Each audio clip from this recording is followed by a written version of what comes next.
Who the hell are you? నేను ఎవరిని? అనిత ఫ్రెండ్ని. ఓ ఓకే, ఫ్రెండ్ కదూ, ఫైన్. అయితే ఎవరెవరు ఎక్కడెక్కడ ఉండాలో చెప్తాను, జాగ్రత్తగా విను. అడుక్కునేవాడైతే కాంపౌండ్ వాల్ బయట పడిస్తాను, అదే పాలవాడైతే గడప దాకా రావచ్చు. నువ్వు ఫ్రెండ్ కదూ, డ్రాయింగ్ రూమ్ దాకా రా, కాఫీ నీళ్ళు ఇస్తాను, తాగు, కబుర్లు చెప్పు, వెళ్ళిపో, అదేమి ఇస్తాను. అర్థమైందా? ప్రకాష్, ఇంకోసారి నా పర్సనల్ విషయాల్లో జోక్యం చేసుకున్నా, నా బెడ్రూమ్ విషయాల్లో తలదూర్చినా నేను చాలా సీరియస్ స్టెప్ తీసుకోవాల్సి వస్తుంది. అయినా అనిత విషయంలో నువ్వు ఇంత గించుకుంటున్నావు అంటే నువ్వు తనకన్నవా? కాదు. తమ్ముడువా? కాదు. చుట్టానువా? కాదు. అదేమిటంటే ఫ్రెండ్ అంటాం. You and your friendship can go to help. Lights on.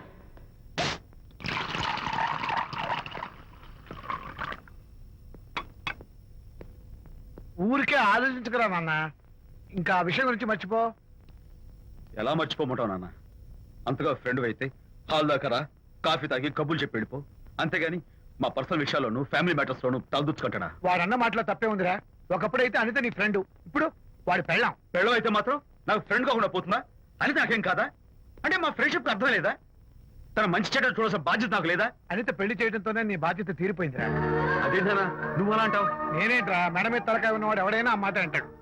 ఆడపిల్లకి పెళ్లి చేసి పంపించిన తర్వాత తండ్రి అయినా సరే కూతురింటికి వెళ్తే గుమ్మం దగ్గరే నిలబడి లోపలికి రావచ్చా అని అడగాలి. కానీ తండ్రి పరిస్థితి ఎలా ఉంటే నేను నీ ఫ్రెండ్ని మీ విషయాల్లో జోక్యం చేసుకుంటాను అంటే ఎవరు మాత్రం ఒప్పుకుంటారా? అంటే అనిత జీవితం నాశనం అయిపోతున్నా చూస్తూ ఊరుకోమంటావా? నాన్న నీకు తెలుసు